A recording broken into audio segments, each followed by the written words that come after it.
I like these extended reach pony clamps, because you can clamp the long way and then you can drop this will reach down over, so it makes it really nice. So I like to clamp them all up first and then get my screws in. So I'll start putting screws in, and this is pretty cool.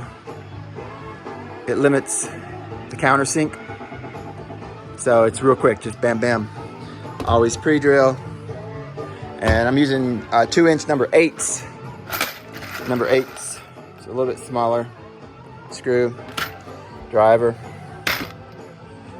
Makes for a nice box, and you always want to screw this little guy.